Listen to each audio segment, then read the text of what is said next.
പശ്ചിമേഷ്യയിലെ യുദ്ധ സാഹചര്യങ്ങളുടെ പശ്ചാത്തലത്തിൽ വിമാന കമ്പനികൾക്ക് നിർദ്ദേശം നൽകി DGCA. 9 രാജ്യങ്ങളിലെ വ്യോമപാതകൾ ഒഴിവാക്കാനാണ് നിർദ്ദേശം നൽകിയത്. Iran, Israel, Lebanon, Iraq, Jordan, Kuwait, Bahrain, Qatar, UAE എന്നീ രാജ്യങ്ങളുടെ വ്യോമപാതകളിലൂടെയുള്ള യാത്രകൾ ഒഴിവാക്കാനാണ് വിമാന കമ്പനികൾക്ക് നിർദ്ദേശം നൽകിയിരിക്കുന്നത്.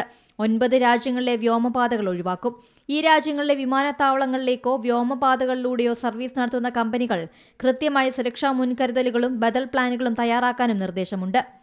രാജ്യങ്ങൾക്ക് മുകളിലൂടെ 32,000 അടിയിൽ താഴെ ഉയരത്തിൽ വിമാനങ്ങൾ പറക്കാൻ പാടില്ലെന്നാണ് നിർദ്ദേശം. സൈനിക നീക്കങ്ങൾ നടക്കുന്ന മേഖലകളിൽ സിവിൽ വിമാനങ്ങൾ തിരിച്ചറിയപ്പെടാതെ പോകാനോ ആക്രമിക്കപ്പെടാനോ ഉള്ള സാധ്യത കണക്കിലെടുത്താണ് നടപടി.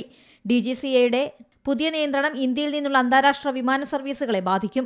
ഗൾഫ് രാജ്യങ്ങളിലേക്കും യൂറോപ്പ്, വടക്കേ അമേരിക്ക എന്നിവിടങ്ങളിലേക്കുമുള്ള വിമാനങ്ങൾ സുരക്ഷിതമായ മറ്റു പാതകളിലൂടെ തിരിച്ചുവിടും. മാർച്ച് 28 വരെയാണ് ഈ നിർദ്ദേശം നടപ്പാക്കുന്നത്.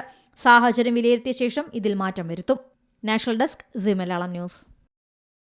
ഏറ്റവും പുതിയ വാർത്തകളും വിശേഷങ്ങളും വിരൽത്തുമ്പിലറിയാൻ സി മലയാളം ന്യൂസ് എല്ലാ ഡിജിറ്റൽ പ്ലാറ്റ്ഫോമുകളിലും ലഭ്യം.